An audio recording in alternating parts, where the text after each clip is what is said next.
एक बार मिथिला में, बिहार का क्षेत्र, नेपाल का क्षेत्र, एक 5 साल 6 साल का बेटा पड़ोस में खेलने गया था तो पता चला कि कल रक्षाबंधन है। एक 5-6 साल का बच्चा था, पंडितानी का पिता जीवित नहीं था, पड़ोस में खेलने गया था तो पता चला कल रक्षाबंधन है, कल बहन अपने भाई को रक्षा बांधती है। दौड़ करके बच्चा आया और माँ से कहा, माँ कल रक्षाबंधन है। माँ बड़ी गरीब थी, टूटी झोपड़ी, कपड़ा पहनने को माँ के पास केवल 2 धोतियां, वो भी फटी हुई, पेंदा लगा हुआ, बहुत गरीबी थी, पिता नहीं था। हे माताओं बंधुओं, बच्चे का नाम था प्रयाग। क्या नाम था? प्रयाग। प्रयाग अपनी माँ से आग्रह कर रहे थे, हे मैया कल रक्षाबंधन है तो क्या मुझे राखी बंधेगी? माँ ने कहा, बेटा तेरी बहन नहीं है। बच्चा रोने लगा, नहीं माँ मुझे बहन चाहिए। अब 5 साल का बच्चा, उसको क्या पता बहन कैसे मिलती, मुझे बहन चाहिए। माँ ने कहा, बेटे तुझे बहन कैसे मिल सकती, उनके तो हैं, मैं पड़ोस में गया था, सुरेश की बहन है तो मेरी बहन क्यों नहीं है, मुझे भी बहन चाहिए। माँ ने कहा, बेटे तेरी बहन नहीं है। फिर बच्चे ने जिद किया, नहीं माँ उसके यहाँ चारपाई है, हाँ है, अपने यहाँ है, उसके यहाँ बिस्तर है, अपने यहाँ है, तो उसके यहाँ बहन है तो अपने यहाँ क्यों नहीं है बहन? अब 6 साल का बच्चा, बच्चे तो जिद करते हैं। माँ को लगा कि बच्चे को कैसे समझाऊं, तो बच्चे से माँ झूठ बोल दी, कहा कि बेटा तेरी बहन तुझसे बहुत बड़ी है, तेरी एक दीदी है। माँ दीदी है मेरी? क्या नाम है? माँ रोते हुए बोल पड़ी कि तेरी दीदी का नाम है जानकी, उनका मैंने विवाह कर दिया है, बहुत दूर। कहाँ किया है? अयोध्या में कर दिया है। किसके साथ? मेरे जीजा का क्या नाम है? तेरे जीजा का नाम है श्री राम। अब तो भाई को लग गया, माँ फिर दीदी को कहिए आए कल राखी बांधे, जिद हो गई। माँ ने कहा, बेटा वो आ नहीं पाएंगी, बहुत दूर। तो माँ सारे भाई अपनी बहनों के यहाँ जा रहे, हम जाएंगे। माँ ने कहा, नहीं बेटा मिथिला से अयोध्या बहुत दूर है, जाना नहीं, आएंगी। अभी तुम्हारी दीदी का कुछ दिन बाद पहले पत्र आया था, उन्होंने पूछा था कि मेरा प्रयाग कैसा है, मैं जल्द ही अपने भैया से मिलने आऊंगी। माँ बोलते बोलते रोने लगी, लिपट गया जाकर के। माँ मुझे दीदी की बड़ी याद आती, मुझे दीदी से मिलना है, चाहे जैसे मुझे दीदी से मिलना है। माँ तो उसको समझा बुझाकर शांत कर दी, लेकिन भैया बुद्धि में बच्चे के टहलता रहा, मुझे कल दीदी से रक्षा बंधाना है तो मैं जरूर जाऊंगा, रात में घर छोड़कर भाग जाऊंगा। फिर ध्यान में आया कि जब दीदी से राखी बंधाई जाती है तो कुछ भेंट दिया जाता है, तो चारों तरफ घर में देखा, कुछ नहीं दिखा, तो एक स्थान पर फटी हुई धोती, पेंदा लगा हुआ माँ के स्नान के बाद टंगी थी, सूखने के लिए लाया, फोल्ड किया और फोल्ड करके अपने बिस्तर के नीचे रख लिया, लेट गया। और इधर माँ जब भोजन बनाने लगी तो वही फटी धोती ले करके प्रयाग अपनी बहन से मिलने के लिए भाग पड़ा। अच्छा उसको क्या पता, छोटा सा 5 साल का बच्चा, उसको लगा आगे होगा। जिससे पूछते अयोध्या कहाँ है, लोग कहते इधर। बच्चा भगता गया, सूर्यास्त होने लगा और जब अंधेरा होने लगा तो बच्चा डरने लगा। अब क्या करे, ना लौट सकता ना आगे बढ़ सकता है। एक गांव के पास से अंधेरे में निकला तो कुत्ते दौड़ा लिए बच्चे को। जब कुत्ते दौड़ाए तो मम्मा मम्मा करता हुआ भागा और भागा तो गिर पड़ा, कपड़ों पर कुत्ते टूट पड़े। आस पड़ोस के लोग आकर के बच्चे से कुत्ते को हटाए। कहाँ जा रहा है? मैं अपनी दीदी के पास जा रहा हूँ। दीदी का घर कहाँ है? अयोध्या में है। लोगों ने कहा, बावरा बेटा कहाँ से आया? मिथिला से आया हूँ। तू इतनी दूर से क्यों भाग गया? जा माँ के पास चला जा। जाऊंगा तो मैया मारेगी, इसलिए दीदी के घर जाऊंगा, इधर से चला जा। और जाते जाते माताओं बंधुओं आगे बहुत बड़ा जंगल प्रवेश हो गया। और जब जंगल में बच्चा गया तो डरने लगा और डरते डरते एक स्थान पर कहीं जंगली पशु ने आवाज दिया तो फिर भागा और भागा तो इस बार गिरा और गिरा तो घुटने छिल गए। जिस समय सुदामा कन्हैया से मिलने जा रहे थे गांव के लोगों ने, चरवाहों ने उनकी चावल की पुटकी को छीनने के लिए दौड़ा लिया था, तो वो गिर गए थे। तो आप जानते हैं कौन सबसे पहला चोट लगती रोया था? कृष्ण नहीं, माता रुक्मणी रो पड़ी थी। माता रुक्मणी ने कन्हैया से कहा, प्रभु इतने निष्ठुर न बन जाओ। अरे इतने निष्ठुर, कितनी परीक्षा लोगे? दौड़ कर जाइए ना नाथ। और कन्हैया दौड़ कर गए थे, सुदामा का चरण दबाए थे। हे माताओं बंधुओं, जैसे वो गिरा, दीदी दीदी कह के रोने लगा। माता जानकी का हृदय द्रवित हो गया। मैया रोने लगी, परमात्मा को पकड़ कर रोने लगी। हे ठाकुर, बुला लीजिए ना इसको अपनी नागरिया, अपने नगर बुलाइए। और माता सीता ने राम से आग्रह किया, हे प्रभु इतना कर दीजिए, इतना करिए नाथ, इसको अपने नगर बुला लीजिए।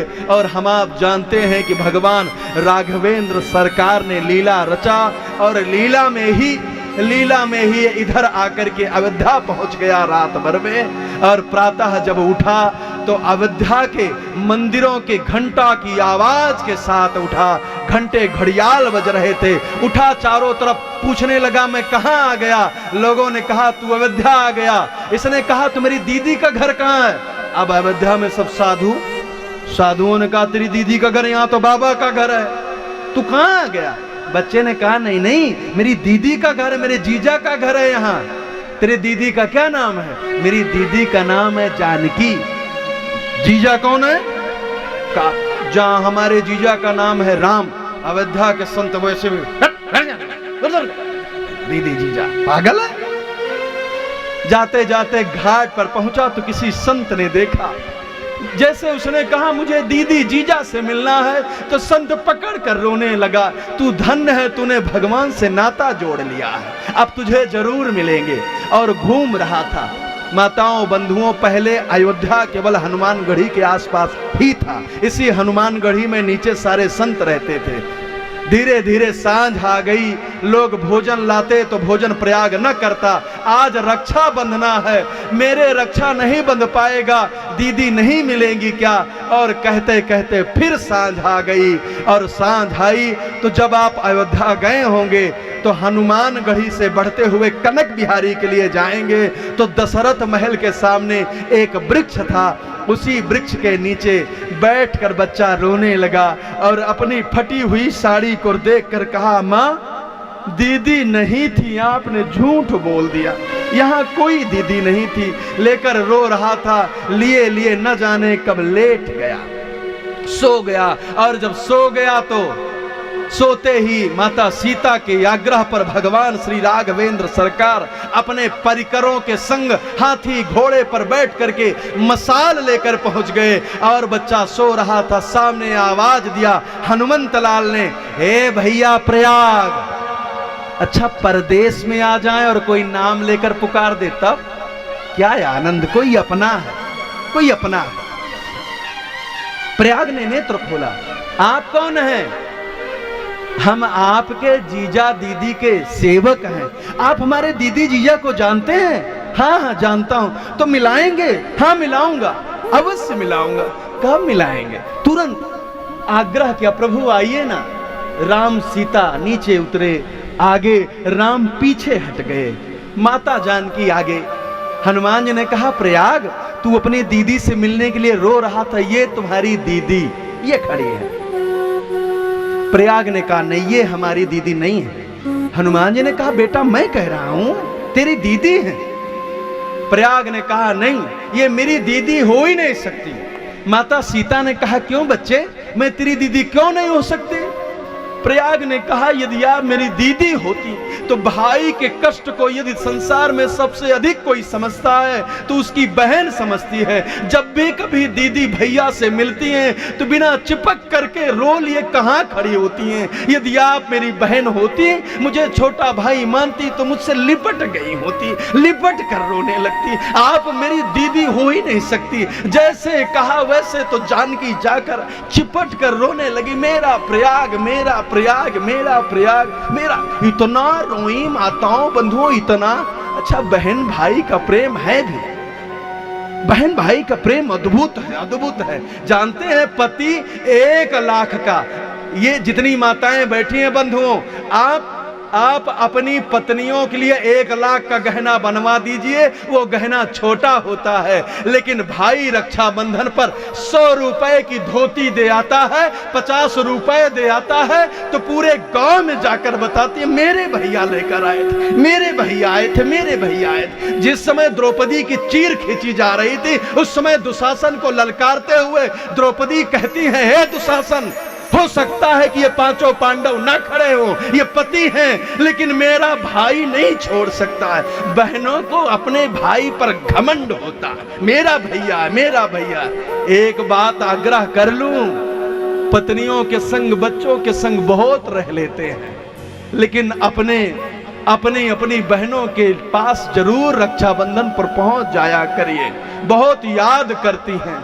आप जानते हैं, जब भी दुख आता है तो किसी को नहीं, सबसे पहले किसी को याद करती हैं तो भाई को याद करती हैं। ये माताएं अपने पतियों से कई बार चोरी करके अपने भाई के लिए सहयोग कर दिया करती हैं, मेरा भैया, मेरा भैया। और वही भाई जब कभी कठोर बोल देता है, जब कभी नहीं बात करता है, फोन नहीं करता है, तो बहनें घर में बैठकर रोती हैं कि जिन भैया के साथ कमरों में बैठकर हम खेला करते थे, जो भैया हमारी चोटी खींच लेते थे, क्या भैया को मेरी याद तक नहीं आती है? वो भैया जो मेले में जाते थे तो मेरे लिए चाट अवश्य लगवा कर आते थे, आज क्या भैया को इतना जीवन में व्यस्त हो गए कि मुझे कभी याद भी नहीं करते?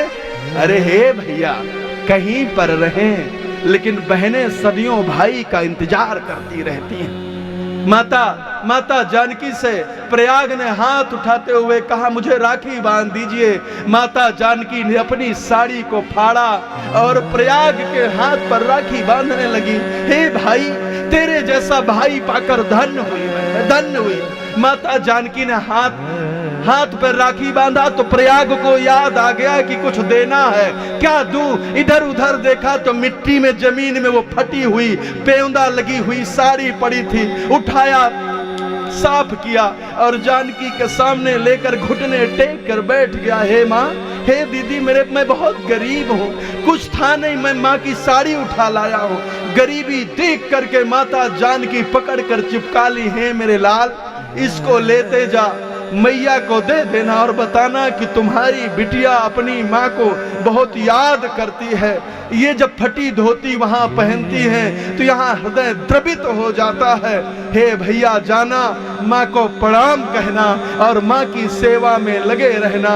दीदी के चरणों को छू करके जब दीदी आगे जाने लगी तो आगे बढ़ करके राम से कही, हे प्रभु, क्या मेरे भाई को आप दर्शन नहीं देंगे?